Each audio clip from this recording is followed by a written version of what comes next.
Hello everyone and welcome to Ask Uncle Buck. I'm your host, Uncle Buck. You got big buck questions, I got big buck answers. We got a couple of questions this week, nothing crazy. We'll work our way through and maybe have a shorter video this week. We'll see if that happens. First one's from Raf Eduardo. He says, you are immortal, but you have to give up one thing. Food or booze? Booze, obviously. I'm not that big of a drinker anyway. I do appreciate a good whiskey, a good finely crafted whiskey, but I'm not like an all-the-time drinker, so that'd be an easy one for me. Just got food, like I'm a food addict, obviously. So, Angry Stove sent in a couple of good ones this week. He's going to say, first off, what do you think of Tokyo Drift? Never watched it. Whoppers or Big Macs? Whoppers. Double Whopper with cheese. Blah. A lot of fat guy jokes this time. Have you seen F is for Family? No, I have not. I don't watch a lot of TV, man. TV, like, I'm not a big car movie guy, right? I'm just not a big entertainment person for the most part. Sometimes I'll play video games. Sometimes I'll watch a little bit of Netflix. Or about 5 times a year there'll be a movie that I'll want to see. But I'm not like just all the time consuming media kind of guy. Mostly like podcasts and YouTube videos. What's the fastest thing you've ever driven? Again, not a very big car guy. What is the fastest thing I've driven? I'm not real sure, man. I think one time I drove like a Camaro or something. I took something on a test drive just to say I took it on a test drive. Got out on the road, was like, got going. And I'm not a big speed demon either. I drive like a grandpa. It probably infuriates everyone around me. Because I don't see the point in driving fast and getting tickets. Like, I don't drive fast unless I'm not thinking about it. Like last ticket I got, I was driving angry. I was angry about something I was driving, didn't realize I was speeding, and boy was I speeding that day. Got a nasty ticket over that one. So, I'm just not a big speed demon when it comes to the car. I tend to drive pretty conservatively. It's a lot more safe. Better for your insurance. Here's the question he asked that I want to get to. I think this is a good question.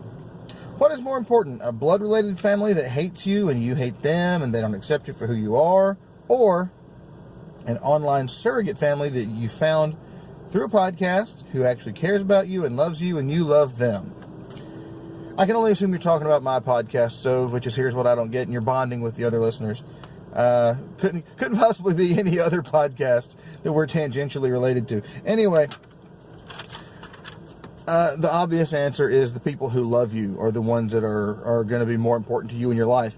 That's not to say there's not something to be said for the blood relations that you have in your life. Those are your first family, and like your parents are going to care for you because biologically they don't have much of a choice. Like, that's just an instinct. It's born into us.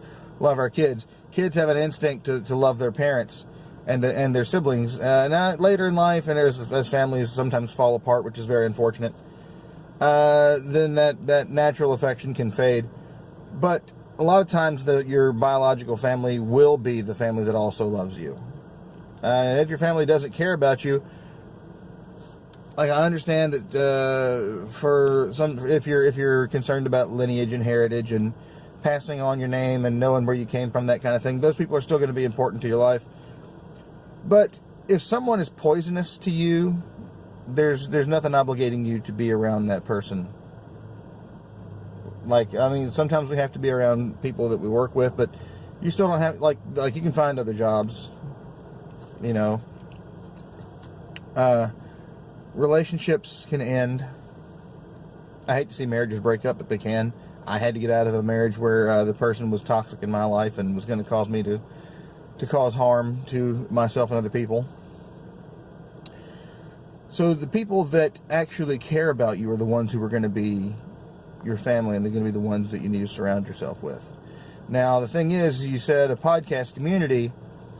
Do they really care about you? Because sometimes you can be swept up in this community trying to be a part of something, and the people care about the community as a whole and maybe not so much certain individuals.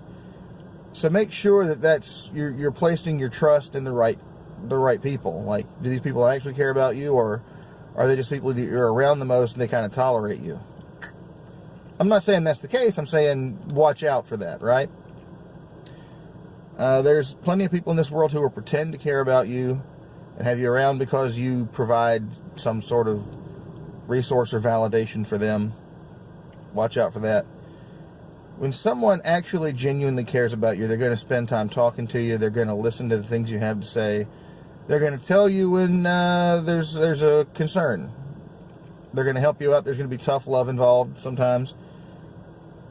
And you're going to have tough love for them. Like, hey, the thing you're doing is dumb. Quit that. You're going to hurt yourself. Or the thing you're doing, that's great. I know it's hard. Don't stop. Keep going. Keep going. Keep going. There's this thing over here you need to do. I know it's tough. Get your butt in gear and go do it. Those are the people that care about you. The people that show that they care about you. That genuinely put actions to the words. So that's a great question, Stove, and I can tell it comes from the heart. So you know where to find me, buddy. For everyone else, this has been Ask Uncle Buck. You had big buck questions, and I had big buck answers. So we'll catch you guys next time. Bye-bye.